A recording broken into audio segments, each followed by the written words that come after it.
स्वागत है मित्रों हमारे YouTube चैनल तलाश माँ की पद्मश्री आचार्य कौलक्लूरी इनाक जी की।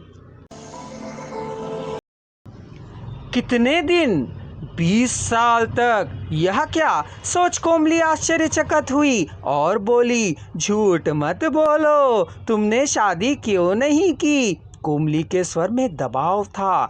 क्या जानूं, माता पिता ने क्या दबाव नहीं डाला था, पर उनके बस नहीं हुआ और उनका देहांत हो गया। क्या तुम्हें शादी करने का मन कभी नहीं हुआ? मन तो करता था, पर कौन करेगा, सबके अपने अपने रास्ते हैं। तुम्हारा धर्म क्या है? मैं हिंदू हूँ। माता पिता का नाम अंजैया और लच्छुमम्मा। तो फिर तुम बिंदी क्यों नहीं लगाती हो? पता नहीं क्यों। तुम्हारा नाम सुल्ताना क्यों पड़ा? मुझे यह नाम पसंद है इसलिए। क्या मुसलमान पति ने तुम्हें छोड़ दिया? मेरी अभी तक शादी ही नहीं हुई है। कोमली को दुख और क्रोध एक बारगी हो आया और वह सोचने लगी कि बेचारी सुल्ताना का भी जीवन कैसा जीवन है। सदाशिवम का सुल्ताना के बारे में जानने को कहना ही नहीं, उसे ही सुल्ताना के अतीत के बारे में जानने का मन हुआ। सदाशिवम दोराजी को भोजन पकाकर खिलाने के लिए उसकी नियुक्ति उस पर अत्यधिक विश्वास होने के कारण ही था। कभी इससे कभी उससे पूछ कर जाने के लिए छटपटाते रहने के बजाय सदाशिवम कुछ समाचार को इकट्ठा कर रहा है, ऐसा ना जानने देकर सुल्ताना के बारे में जानने के लिए कोमली ने प्रयत्न किया था। दोनों को पता लगा कि सुल्ताना को छोटे बच्चों से बहुत प्यार है। यह भी पता चला कि आंध्र प्रदेश के सरकारी स्त्री शिशु कल्याण विभाग में अनाथ बालिकाओं को प्रेम सेवा देखा करती थी। इस जानकारी से ही चितरंजन देवालय में अनाथ बालिकाओं को सुरक्षा पूर्वक देखने के लिए स्त्री की आवश्यकता है जानकर वह वहां आई और नौकरी को ज्वाइन होने की इच्छा व्यक्त की। नौकरी में आ जाने के बाद नौकरी की तरह ना कर बच्चों को प्यार से देखा करती थी।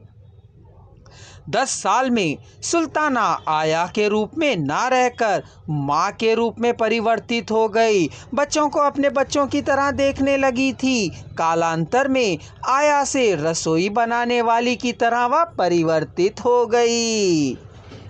15 साल तक सुल्ताना अच्छी तरह से निभी होगी ऐसी लगता है। पता नहीं क्या हुआ कि सुल्ताना पागल हो गई थी। वह पागल क्यों हो गई थी किसी को पता नहीं चला।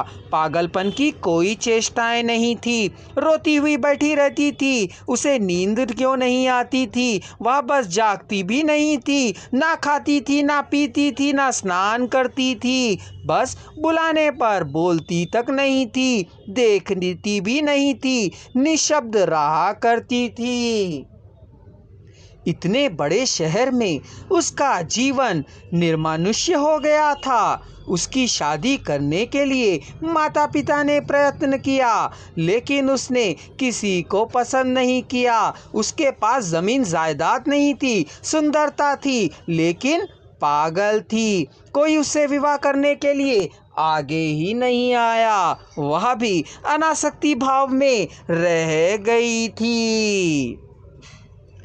खान पान का ध्यान नहीं रहता था। आभूषण तो वैसे भी उसके पास नहीं थे। कपड़ों पर भी आस नहीं थी। यदि कोई कुछ देता तो पहनती थी। वह देखने में अस्त व्यस्त रहती थी। वह घर से बाहर नहीं निकलती थी। यदि कोई कुछ खाने को देता तो कभी कभार खा भी लिया करती थी, कभी कभी तो खाए बिना ही रह जाती थी। मौन, निश्चालन, निराशक्ति, निराशा उसको विरासत के रूप में प्राप्त हुई थी।